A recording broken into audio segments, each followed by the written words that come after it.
Indonesia menghasilkan 34,85 juta ton timbunan sampah. Penumpukan sampah. Lautan sampah di tengah pemukiman warga membuang sampah sembarang.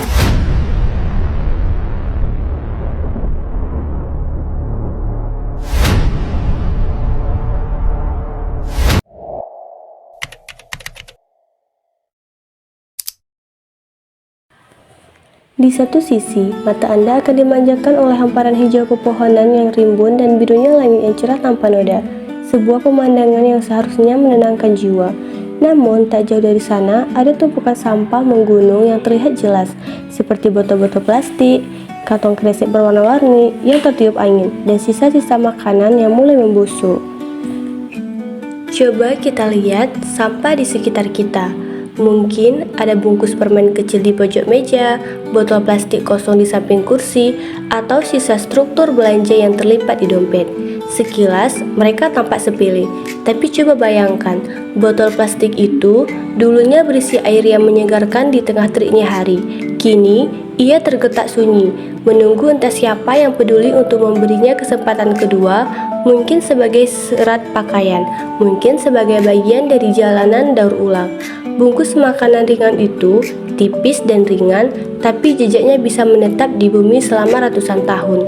Ia diam, tetapi suaranya lantang. Aku hasil dari kenyamananmu, tapi bisakah kamu bertanggung jawab setelahnya? Apa sih sampah itu? Sampah adalah sisa hasil aktivitas manusia atau alam yang sudah tidak digunakan lagi atau dibuang. Sampah bisa berasal dari rumah tangga, industri, perkantoran, pertanian, maupun kegiatan lainnya. Bahkan di Indonesia menghasilkan tumpukan sampah sekitar 200.000 ton per hari. Sampah tuh datang dari mana? Yuk kita telusuri. Dari hasil yang paling sederhana, dari hidup kita sendiri. Yang pertama, sampah makanan. Sampah makanan, masalah diam-diam tapi gawat. Sisa nasi di piring, lauk gak dimakan, buah busuk di kulkas, semua itu termasuk sampah makanan. Padahal, saat kita buang makanan, kita juga buang air, energi, dan tenaga petani yang bikin makanan itu. Yang kedua adalah belajar. Belajar juga bikin sampah loh. Kegiatan belajar ternyata bisa nyumbang sampah juga, seperti kertas ujian, buku bekas, catatan yang dibuang, pulpen habis, dan botol minum plastik. Kalau nggak dikelola, lama-lama numpuk dan nyampah di bumi. Yang ketiga adalah sampah mandi. Mandi bikin segar, tapi juga nyumbang sampah. Mandi tiap hari bikin badan bersih, tapi jangan lupa sabun saset, botol sampo, plastik pembungkus, dan tisu. Semuanya bisa jadi sampah yang mencemari lingkungan.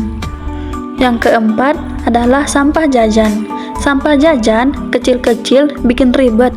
Plastik permen, bungkus ciki, sedotan, cup minuman, semua itu sisa dari jajan yang kalau dibuang sembarangan bisa numpuk dan menyumbat selokan. Jajannya enak, tapi sampahnya ngotori bumi. Sampah dapat dikategorikan menjadi 3 jenis. Yang pertama, bahan beracun dan berbahaya. Yang kedua, sampah anorganik. Yang ketiga, sampah organik. Yang pertama, sampah bahan berbahaya dan beracun atau B3. Karakteristiknya meliputi mudah meledak, teroksidasi, terbakar, beracun, korosif, infeksius, reaktif, dan berbahaya bagi lingkungan. Contohnya, limbah industri, kimia, medis, pertanian, dan laboratorium yang membutuhkan penanganan khusus karena potensinya yang sangat berbahaya. Yang kedua, sampah organik, yaitu sampah yang berasal dari makhluk hidup dan dapat terurai secara alami. Contohnya, sisa makanan, dedaunan, ranting, dan kotoran hewan yang dapat diolah menjadi kompos. Yang ketiga, sampah anorganik, tidak berasal dari makhluk hidup dan tidak dapat terurai, butuh daur ulang atau pembuangan khusus. Apa saja sih akibat dari tidak adanya penanggulangan sampah?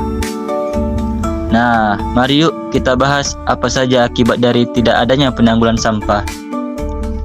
Jadi, dari tidak adanya penanggulangan sampah akan terjadi 4 poin utama, yaitu Yang pertama, menyebabkan kerusakan ekologis.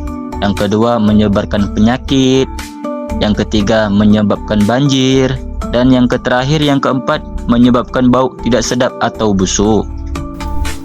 Penanggulan sampah dapat dilakukan dengan berbagai cara.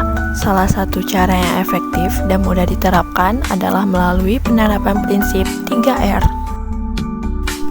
Apa itu 3R?